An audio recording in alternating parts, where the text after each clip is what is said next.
Hello children, good morning.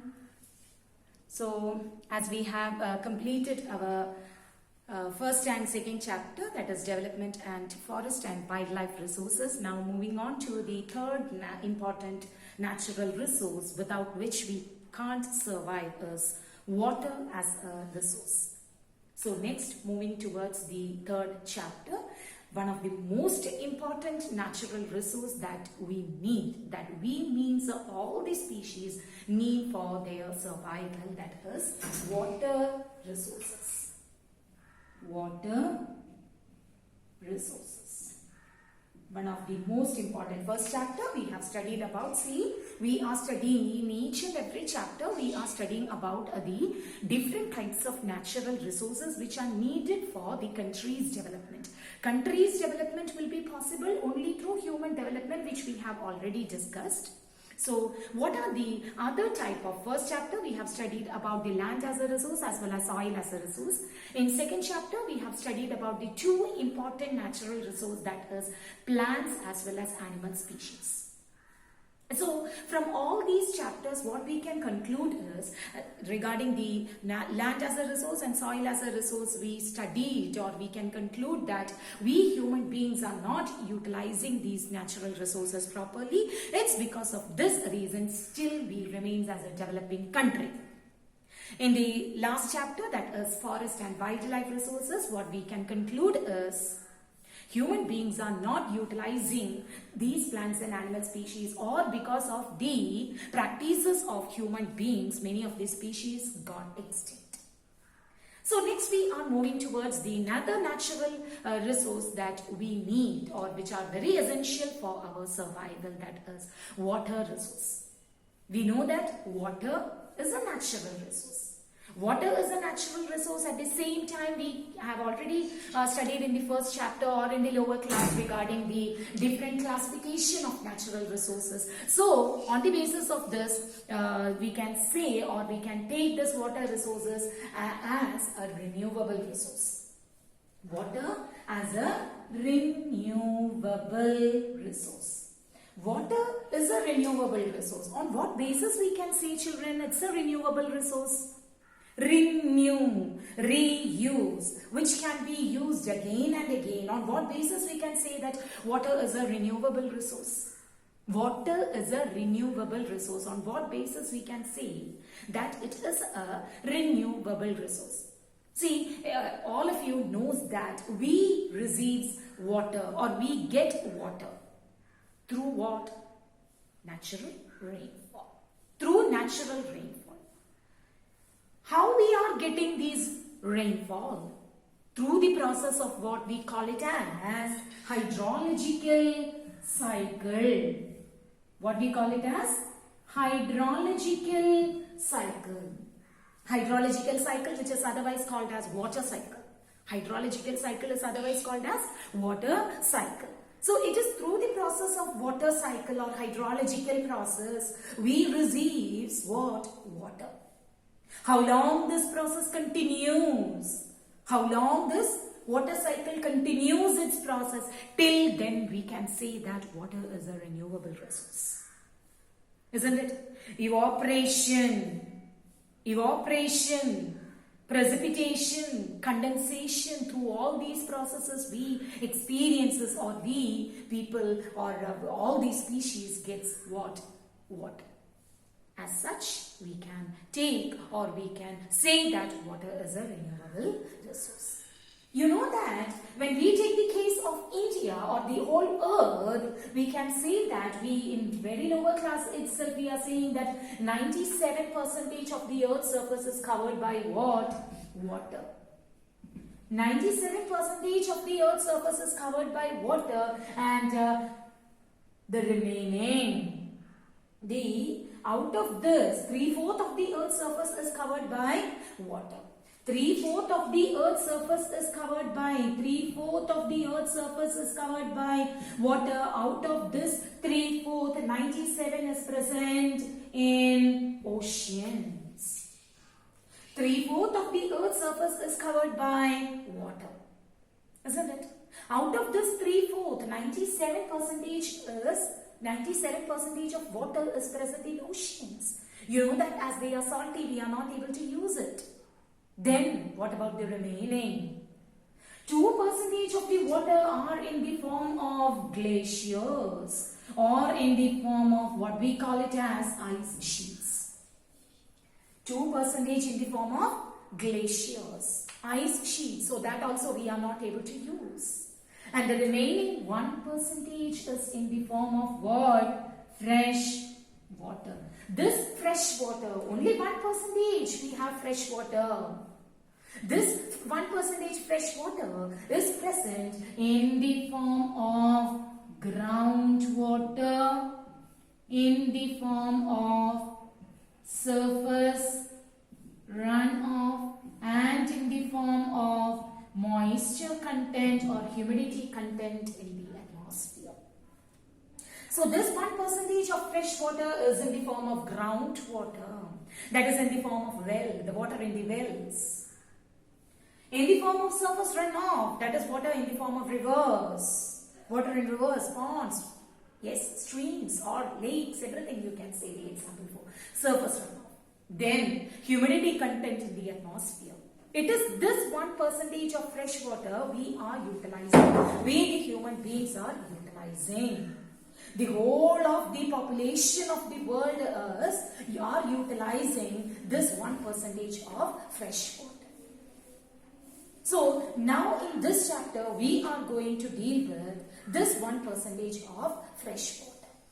Are we facing any problem as we are dealing with the one of the natural resources that are essential for the survival of human beings? Whether we as this resource, whether we are facing any problem regarding this water resources, is this maybe one of the reasons why we still remains as a developing country? According to the World Water Development Report, it says that, according to the World Water Development Report, it says that by 2025, by 2025, India will remain, or almost 2 billion people will face water scarcity. Surveys shows that almost 2 billion people of India will face water scarcity, or by 2025 India will be considered as a drought-prone country. On what basis we can say like that, as India is a peninsula country, 3 sides covered by water, and we have 3 Himalayan rivers also, which are perennial in nature. Means all through the year the level of the water remains same. At the same time, we are rich in many peninsular rivers. So how come we can say that? How come the report came that India will join with those countries faces water scarcity, or India will become a drought-prone country by 2025? We need to think of it.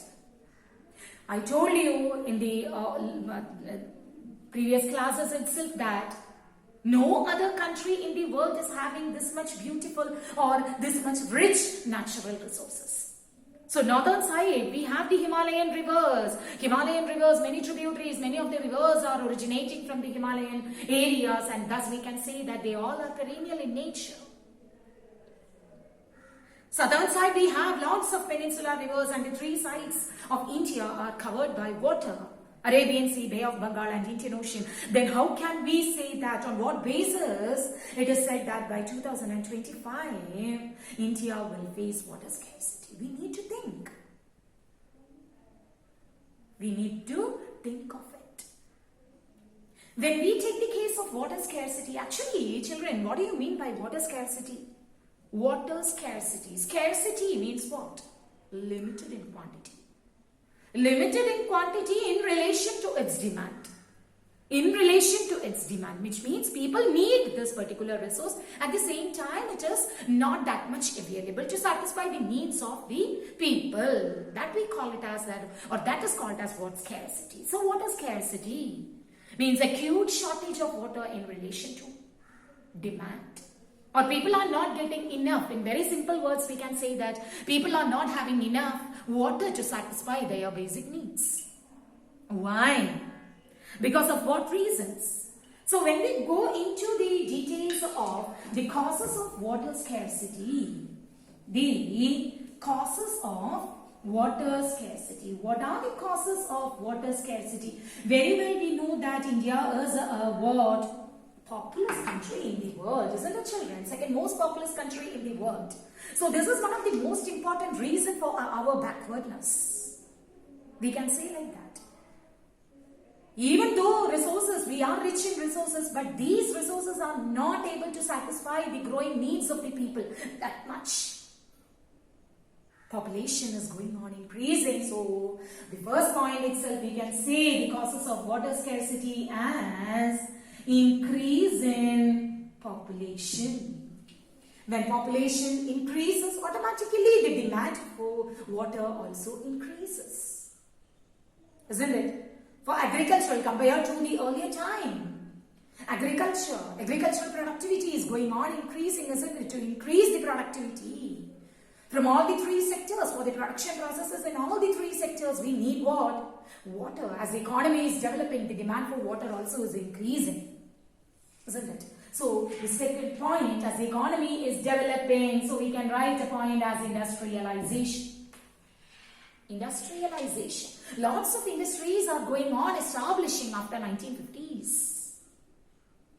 Especially through 1956 Industrial Policy Resolution. After second 5-year plan, industries began to develop in different parts of India.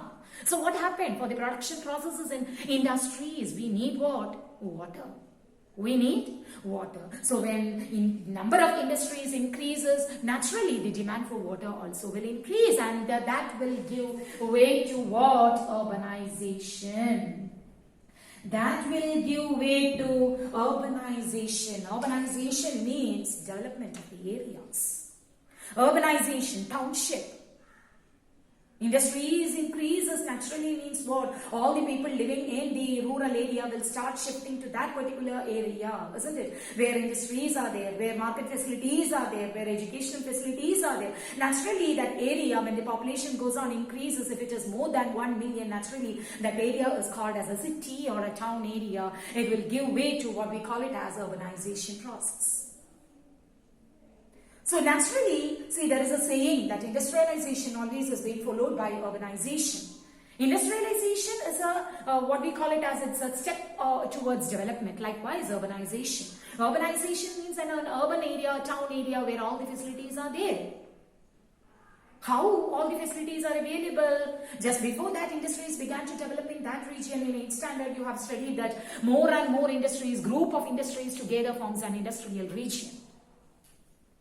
Isn't it? So naturally that area will develop. Yes. So the most important causes of water scarcity is increase in population, industrialization, urbanization. And apart from this, we can say that the attitude, see, the lifestyle of the people itself have been changed. In the earlier time, we know that we all lived in a joint family system. We all were following a joint family system where very big house, lots of people will be there, one well will be there, and all the people will be utilizing the water. But nowadays, what we are, the lifestyle of the people have changed. We are focusing, or we are giving importance to the nuclear family. So what happens is, before constructing a house, we are constructing or we are digging wells. What is the result after effect of that? The level of the underground level of the water well goes on in decreases. It will decrease, right? Apart from this, the most important problem that we are facing is the pollution. Even if water is there, this is one of the most important problems that we are facing nowadays. Even though India is rich in water resources, but the most important problem that we are facing is pollution. Most of the rivers of India are polluted. So we are not able to use. Actually, see children, rivers are being considered as sweet water. Sweet water. Rivers actually are, see, two types of water only we have, the salt water as well as the sweet water. Sweet water, from that word itself, it is very clear that these water we can use. So it is this sweet water we are, people, we here means people, who else? People are polluting, so we are not able to utilize that water. This is the reason why we are facing water scarcity. Hope you understood all these points. Water scarcity, it's a very important question. Increase in population, industrialization process, urbanization process, changing attitude of the people. At the same time, all the time there is water pollution, you can write. Yes, so these 5 points you can write the 5th point as the changing lifestyle of the people, thus increasing demand for water. So when we started facing all these problems, whether we faced these problems in the very ancient time, this is what we will be discussing in the next class. Hope this much is very clear for you. Just go through it, and if you have any doubt, clear it in the next class. Okay then, thank you.